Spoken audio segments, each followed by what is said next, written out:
Hi, I'm Upwards, and welcome to another day in the life with me, and today with the Galaxy ZFlip3. I love the fact I didn't let her go. She loves the fact that I just let her know. Now we're together, it's a different mode. We getting crazy in a different mode. Okay, so let's talk about why the ZFlip3 in 2024. So the ZFlip3 was released back in 2021, and at the time, the ZFlip3 was targeted at a broader market to try to get the flip phones in more people's hands. With that, they tried to bring in some of those flagship features in a slightly cheaper package so that it would appeal to more people. However, in 2024, flips and folds actually depreciate a lot more quicker, unlike the regular slab phones like the S series, which makes this ZFlip3 easy to find from around $100 to $200 US. So in theory, this phone could be a pretty good option for somebody who's looking for a budget phone and wants something a bit more special, like the ZFlip3. And not only that, the ZFlip3 actually does come with some pretty impressive specs, like the Snapdragon 888, which was the highest end chip at the time, 8GB of RAM, and a 6.7-inch 120Hz AMOLED screen. However, is the novelty factor of the ZFlip3 enough to justify buying it in 2024? That's what I'm going to find out in today's day in the life. We're going to be testing out the performance, the display, the cameras, and of course the battery life, which is one of the biggest weaknesses of the ZFlip phone, to see if the ZFlip3 is worth considering in 2024. So today's going to be pretty busy, currently 826, and the battery percentage is at 96%. I'm going to be keeping down a battery indicator on the bottom of the screen so you guys can see how the ZFlip3 does throughout the day, and let's get into this day in the life.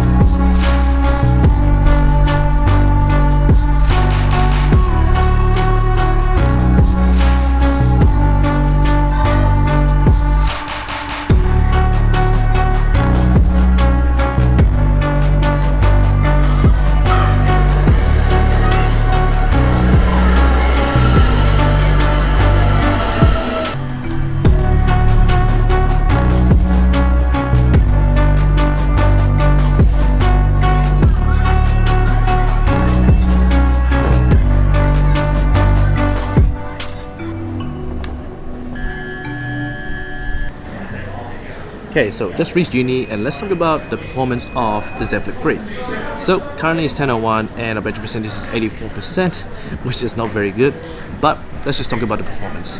So the ZFlip3 is equipped with a Snapdragon 888 and also 8GB of RAM, which is pretty decent actually.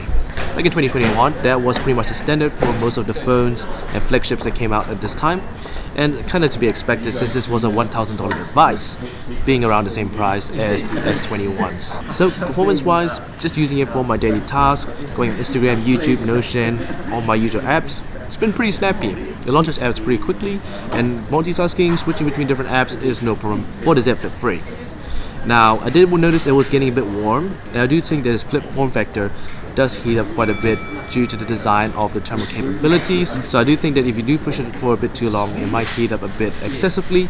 And when it comes to gaming, I don't think it will hold up that well when compared to a normal slab phone. Otherwise, I did notice that it has a bit of optimization going on where it's trying to kill background apps pretty much all the time just to keep the battery life going.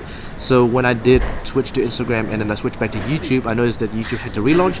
Even though it was super snappy and quick in launching, it still relaunched. So I do feel like there's a lot of optimization trying to pull the battery life to go further with the ZFlip3, which does impact a little bit of the performance, but otherwise it's super snappy, super quick, and the Snapdragon 888 does hold up very well. Also importantly to note that all ZFlip3s across the world all have the Snapdragon chip, which means there's no Exynos version of the ZFlip3, which means that performance across any ZFlip3 you get will be exactly the same. Okay, now I'm gonna go and start studying. Talk to you guys later. One's a company, two's a crowd, three's a party coming, move around like fresh rush when the school is out, when the booze is up, when the sun is down. Enjoy the ride, get some pillows in the Chevy. Hey, hey, just like a dollar, low in the Navy. Right, so I'm pretty much done with studying for now. It is currently 12:23 and our battery percentage is at 69%, and I'm gonna go and get some lunch. But before that, let's quickly talk about the display of the ZFlip3. So as you can see, the display is pretty decent. It's not the best, but it is pretty decent. And also, I do think that it has a bit of optimization trying to pull the battery life to go further with the ZFlip3, which means that performance across any ZFlip3 you get will be exactly the same. Okay, now I'm gonna go and get some lunch. But before that, let's quickly talk about the display of So we do have a cover display on the back, which is about 1.3 inches, and just a pretty standard tiny display, but it's actually kind of useful. I really enjoy having notifications just pop up on here, and having that kind of always on display pop up so that you can just tap on it, check your notifications. There's a few widgets on there, so that's pretty handy, and you can actually take photos using it. Just kind of stops you from always opening up your phone, because you can just check your notifications really quickly on that cover screen. Now, talking about the main display on the ZFlip3, we do have a 6.7 inch 120Hz OLED display, which is actually pretty decent in 2024. It also does have HDR10 Plus certification, and it can reach a peak brightness of 1200 nits, which is pretty decent in 2024, and is pretty usable in pretty much most lighting conditions. So overall, the display of the ZFlip3 is pretty good and pretty top tier even in 2024. But there is still that huge crease in the middle, which I'm not sure if Samsung's ever going to change, but it does slightly impact the user experience with the ZFlip3. Alright, we're going to go grab lunch. Talk to you guys later. Hi guys. We're going to a meeting after, so like we have lots of clothes, so like it's nice clothes. And I was just holding this up. Just too late. Hi, welcome guys to another video with Upgrade. Yeah. Hey guys. Hey guys, 2020. Hey guys, welcome back to my Hey guys, welcome back to my YouTube channel. This is Arti and you're watching Arti Alive. Arti Alive. Hey guys, welcome back to my YouTube channel. You're watching. I'm Arti and you're watching Arti Alive. What? She doesn't even know.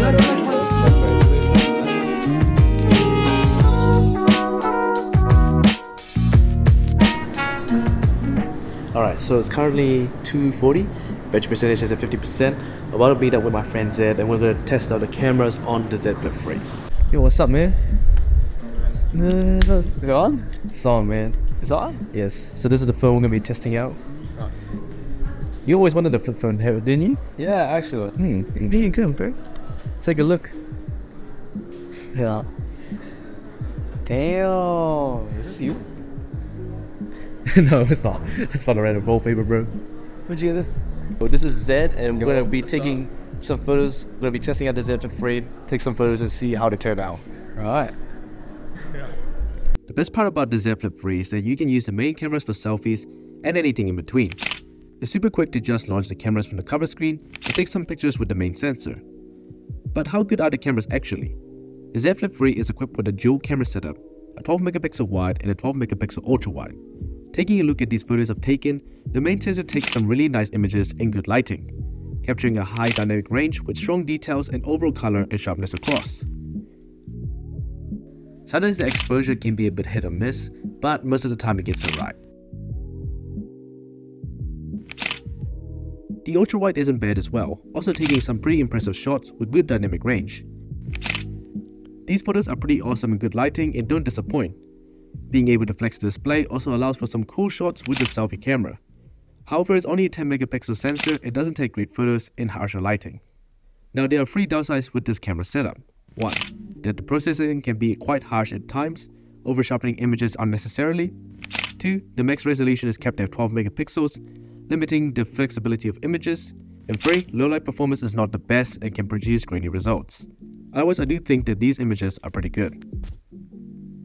Can I keep some of these photos? Yeah, I'll send them to you, man. I'll send them to you. That is actually pretty cool. Right. Yo, you happy, man? Alright, so then what do you... Actually crazy. Right. That is crazy. That is crazy. Log on it. Very basically. Okay, guys, so we just finished taking some photos, but strangely enough, this thing drained from about 50% to 23%. It's only 258, and I'm pretty concerned right now because I don't know if this thing is gonna last you out the whole day. I just took some photos. I'm really not sure why it's drained that much battery, but it's a bit of a concern. That's very chill.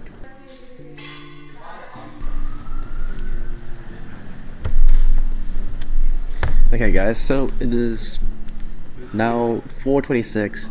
We at 13%, and I'm pretty much done with studying for it now. And now I'm about to go home. So Hopefully this will last until I get home, but I'm quite doubtful of this.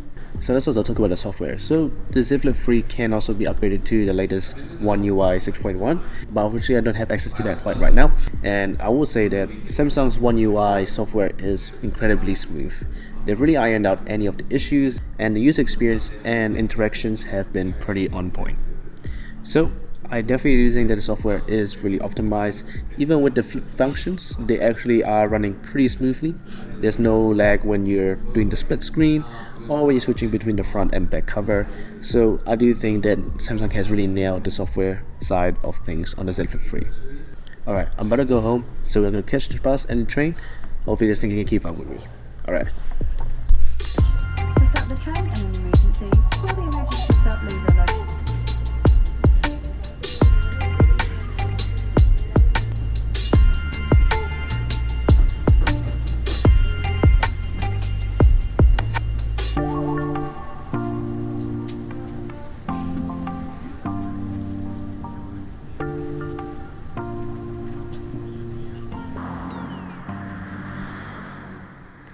Okay guys, so I'm off the train, I'm about to go home. Battery percentage is at 6% at 521. So might be able to get home with some battery remaining, but I don't think it's gonna last very much longer. Alright, I'll see you guys at home. Okay guys, so pretty much we're at the end of the day. I'm just gonna cut it here because our ZFlip3, the battery percentage is at 1%. So that's pretty much it for the day. So let's go throughout the battery performance to see how the battery performance has done. So the battery usage is about 3 hours at about 2 hours and 57 minutes. For some reason, the battery usage screen on time is not showing the accurate amount of screen on time. It's saying hour and 18 minutes, but as you can see over here that Instagram has used an hour and 55 minutes, which makes absolutely no sense. But calculating all the times, we can see that I've used about 2 hours and 57 minutes altogether on the screen on time.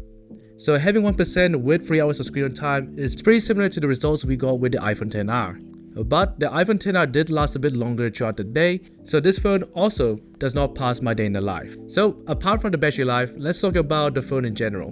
The Samsung ZFlip3 is a very capable phone with great performance, a great display, and some decent cameras as well. The Snapdragon 888 is a very fast processor and it still holds up very well in 2024, even 3 years later. Paired with 8GB of RAM and One UI, it's very smooth and has a great user experience. Talking about the display, we do have a 120Hz refresh rate, 6.7-inch OLED display, which looks pretty good in pretty much every condition, and with up to 1200 nits of peak brightness, it's pretty viewable in pretty much any lighting condition. Now obviously it is a flip phone, so we do still have that crease, and it doesn't really bother me that much, but for some people, it might be a bit of a nuisance. Cameras are pretty decent. They look pretty good in most lighting conditions, but they aren't the best, and you could probably get way better cameras with something like the S21 instead. Is the ZFlip3 worth it in 2024? Or is this flippability just a novelty? Well, I do think that the ZFlip3 does offer a pretty interesting package, and specs-wise, this is by no means a bad phone. However, this form factor does come with its limitations, and that means the battery life is going to suffer a lot. And the thermal capabilities of this phone is very limited, which I did notice throughout the day as the phone did get pretty warm. You're obviously missing out on that telephoto lens, but apart from these things, the flippability is pretty awesome. You do have a cool cover screen on the back, which does allow you to check up on notifications, and taking photos and selfies on that cover display is quite fun. Now the only thing that would really push me away from using a foldable is the reliability, especially on the ZFlip3. I've heard a lot of stories about the screen protectors peeling, the OLED panel getting damaged really quickly, and just durability issues in general. While it is a very nice aluminium and glass phone, this generation of the Z Flip might not be the most reliable, so just be aware of that. So overall, the ZFlip3 is a very hard product to review. It has a lot of pros and a lot of cons, and unless you're willing to sacrifice battery and reliability, then the ZFlip3 might not be for you. Alright, so that wraps up my day with the ZFlip3. I hope you guys enjoyed this video, and I hope that it helped you guys with your purchasing decision. I'm Upwards, please subscribe, and I'll see you guys in the next video.